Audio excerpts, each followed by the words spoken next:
এখন আমরা যেতে চলেছি পুরী, মানে সো তোমরা সবাই কেমন আছো? আশা করি ভালো আছো, আমি ভালো আছি। সো আজকে সেই দিনটা এসে গেছে গাইস, অ্যান্ড আমি রেডি হচ্ছি গাইস। আমি এটা ওভার সাইজ পরেছি বলে এত দূর। ওকে, সো এখন রেডি হচ্ছি। আমাদের ব্যাগটা প্যাক 2 দিন ধরে হচ্ছিল, তো আমাদের দেখানো হয়নি, একদম সময় কমের জন্য। এই যে গাইস, এই যে একটা ব্যাগ, এই যে একটা ব্যাগ, এই যে একটা ব্যাগ, এই যে একটা ব্যাগ, এই যে একটা ব্যাগ। আর মা রান্না করে কি করছে দেখবে। মা হচ্ছে এখানে রান্না করছে, মানে রান্না মিন্স মা হচ্ছে দুধ জাল দিয়ে চা বানাবে এখন। ওকে, তো এখন আমাদের সব গোছগাছ হচ্ছে, এখনই বেরিয়ে যাবো আমরা। 6টা বেজে গেছে, 8:10।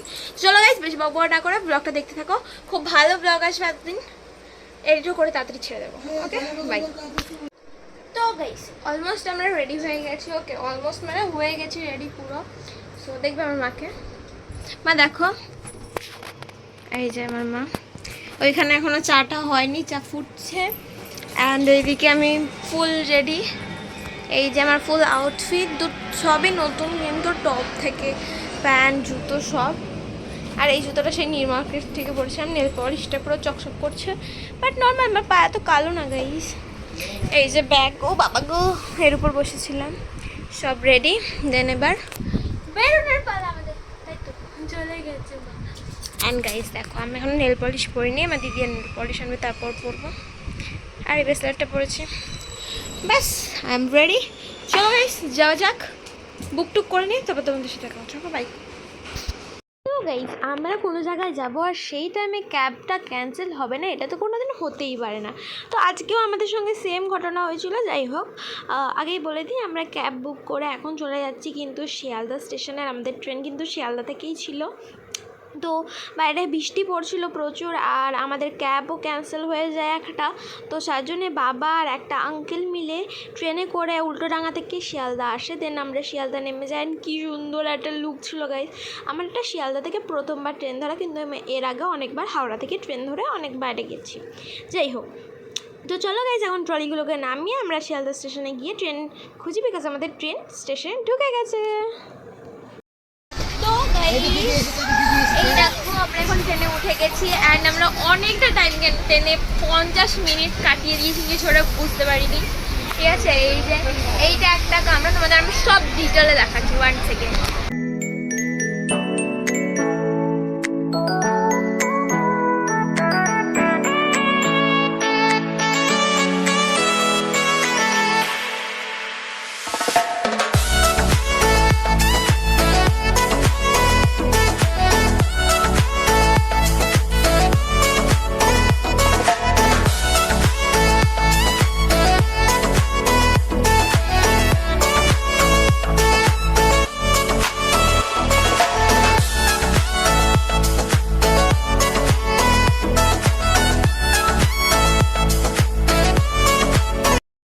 গাইজ দেখলেই তো তোমরা যে আমরা কতটা টাইম ট্রেনের মধ্যে স্পেন্ড করেছি।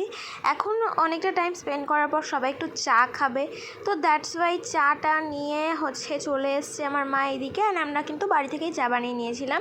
তো আমার অনেকগুলো ফোনে ভিডিও বানানো হয়েছে, তাই একটু প্রবলেম হয়েছে ভিডিওর, বিকজ স্কিপগুলো না আমি অনেক স্কিপ নিতে পারিনি। যাই হোক, আমরা 2-3 ঘন্টা ট্রেনে কাটানোর পর রাত 12টা, না সরি, পৌনে 12টা 11:30 ওই এমন একটা অ্যাবাভ টাইমে আমরা খেতে বসেছিলাম।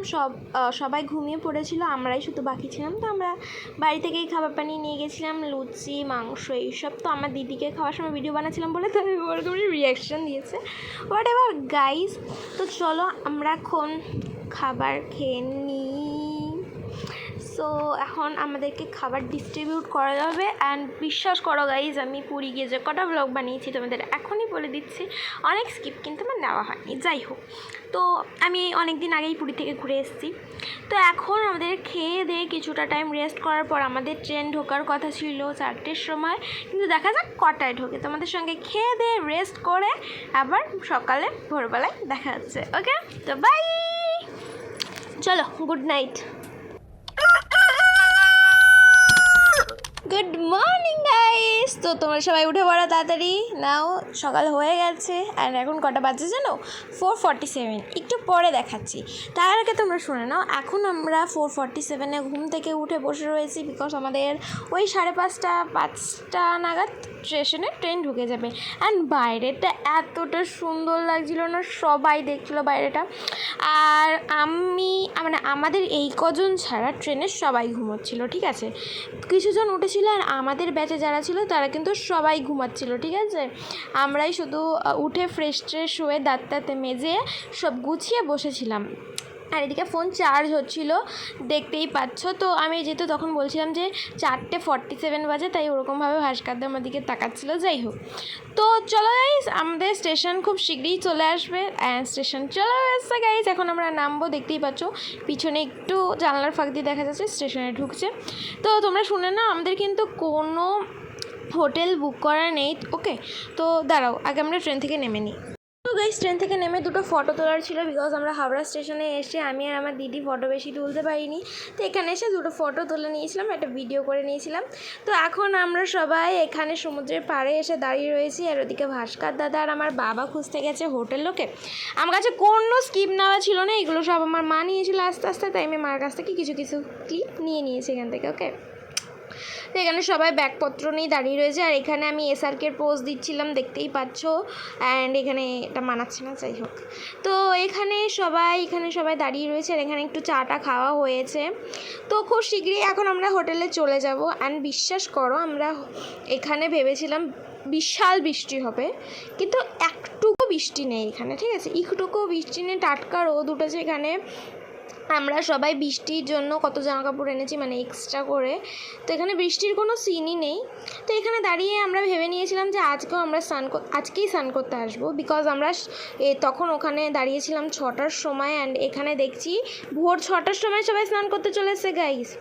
তো এখানে কিছুক্ষণ গল্প করার পর চলে এসেছিলাম আমরা রুমে। অ্যান্ড আমাদের এখানে হোটেলটা, বিশ্বাস করো, আমি বলছিলাম হোটেলটা ভীষণ সুন্দর, বিকজ এখানে আয়নাটা যেটা ছিল সেটা একদম ঘোলা ছিল, যেটা আমি আমার টিস্যু দিয়ে পরিষ্কার করেছি। আর এখানে দেখতেই পাচ্ছ আমরা যতগুলো লোক এসেছি সবাই এখানে একটাই রুমে বসে রয়েছে, বিকজ আমাদের বাকি রুমগুলো উপরে আর একটা রুম পাশের রুমে। এই রুমটা একটু ভালো পরিষ্কার পরিচ্ছন্ন আছে। যাই হোক, আমরা রুম পাচ্ছিলাম না, তো এটা একটা পেয়েছি। অ্যান্ড ভালো এই রুমটা, জাস্ট আমরা পরে অ্যাডজাস্ট করে নিয়েছিলাম, বাট তখন মুডটা ভালো ছিল না রুমটাকে দেখে। তো পরে আমরা অ্যাডজাস্ট করে নিয়েছিলাম সব পরিষ্কার পরিচ্ছন্ন করে। এখন আমরা বসে রয়েছি, চা আনতে গেছে আমার দিদি, খাচ্ছিল এদিকে চিড়ে ভাজা। তো আজকেই আমরা ডিসাইড করে নিয়েছিলাম যে আমরা সবাই চান করতে যাব, মানে সমুদ্রে। তো আমরা এই শুকনো জল বলছি, চা বিস্কিট এগুলো খেয়ে দেন আমরা চলে যাব। আর রান্নাবান্না আমরা কিন্তু রান্নাবান্না বাড়িতেই করেছিলাম, বিকজ এখানে রান্নাবান্না প্রচণ্ড বিচ্ছিরি, ওকে। সেই কারণে আমরা বাইরে থেকে খাইনি, ঘরেই রান্না করে সব খাওয়া হয়েছিল। তো আমার না খাওয়ার ক্লিপগুলো একদমই নেওয়া হয়নি খেতে বসার সময়। তো এবার চলো গাইস, রান্নাবান্না করে সমুদ্রের পাড়ে যাওয়া যাক। তো গাইস, রান্নাবান্না হয়ে গেছে বাড়িতে সব। তো আমরা সমুদ্রের পাড়ে চলে এসেছি। তখন কটা বাজছিল? ওই 12:30 1টা। তো এইখানে সব অদ্রিজে এসেই খুব এনজয় করছিল। অ্যান্ড ওইদিকে সবাই গিয়ে ঝাপাঝাপি করছিল। আমি গিয়ে দেখি সবাই এইখানে লাফাচ্ছে। অ্যান্ড আমার ময়না পিসি কিন্তু খুব এক্সাইটেড ছিল অ্যান্ড খুব এনজয় করেছে ওরা সবাই মিলে। অ্যান্ড দেখো গাইস, কত লোক, তাই না? আমি তো পাগল, সমুদ্রে তো লোক কী হবে। তো তারপর আমার দিদি কিন্তু সমুদ্রে স্নান করেনি, দিয়ে আমরা বাড়ি এসে খেয়ে দিয়ে স্নান করে, আমার চুল ভিজে গেছিলো, তাই মাথা ঘষেছিলাম। তো স্নান ধান করে আমরা রেডি হয়ে সন্ধ্যেবেলায় বেরিয়ে গেছিলাম মন্দির দর্শন, মানে ঠাকুর দর্শন করতে মন্দিরে গেছিলাম। তো 3টে রথ কিন্তু আমরা দেখতে পেয়েছি। অ্যান্ড গাইস, দেখতেই পাচ্ছ কি সুন্দর লাগছে না? তো সবাই কিন্তু খুব সুন্দর করে সেজে বেজে গেছিলো, ঠিক আছে। তো দেখো, আমার কাছে একদমই কোনো কিছুরই ক্লিপ ছিল না বলতে গেলে। সো আমি সবার কাছ থেকে কুড়িয়ে গেছি ক্লিপগুলো নিয়েছিলাম, বিকজ আমি তখন গিয়ে একটু ইমোশনাল হয়ে গেছিলাম, ঠিক আছে। একটু মুডটা অফ হয়ে গেছিলো। তারপরে আমরা ফটো এখানে ক্লিক করি, কিছু ফটো ক্লিক করি। দেখো সবাই গ্রুপ ফটো। অ্যান্ড মন্দিরের সামনে এসেছি, ফটো তো ক্লিক করতেই হবে। তো দেখো, দিয়ে দিয়েছি একটা ফটো, কেমন লাগছে আমাদের সবাইকে জানিও। তো এখানে সবাই ফটো ক্লিক করার পর তারপর এখান থেকে আমরা বেরিয়ে গেছিলাম। অ্যান্ড বিশ্বাস করো, আমরা এই দিকটা আমাদের হোটেল থেকে মন্দিরটা প্রচণ্ড কাছে ছিল। প্রচণ্ড মিন্স ওই 15 থেকে 20 মিনিট হাঁটা পথ ছিল। অ্যান্ড আমরা ভেবেছিলাম যে পরের দিনই পুজো দিতে যাব, যেই তো বিশাল ভিড় ছিল ভিতরে, তাই আমরা কেউ ঢুকতেও পারিনি। তো ভেবেইছিলাম যে পরের দিন ভোরবেলায় এসে ঠাকুরনয় দর্শন করব। তো তারপরে দেখো সবাই এদিকে হাঁটতে হাঁটতে আমরা চলে যাচ্ছিলাম হোটেলের দিকে। তো হোটেলের দিকে যাওয়ার আগে সমুদ্রে নেমেছিলাম আমরা একটু মাছ খুঁজতে। তো মাছ আমরা অনেক পেয়েছিলাম, রাত্রে সেই মাছগুলো ভাজাও হয়েছিল, অ্যান্ড টেস্টি খুব ছিল সমুদ্রের মাছগুলো। তো আজকের ভিডিওটা এই অবধিই গাইস, তোমাদের কেমন লাগলো ভিডিওটা অবশ্যই জানিও। পুরীর বাকি দিনের ব্লগগুলো খুব শিগগিরই দেবো তোমাদেরকে। আর আমি যেহেতু পুরী থেকে চলে এসেছি এখন বাড়ি, তো যাই হোক একটু লেট হয়েছে ভিডিওগুলো দিতে, কিন্তু ঠিক দেবো।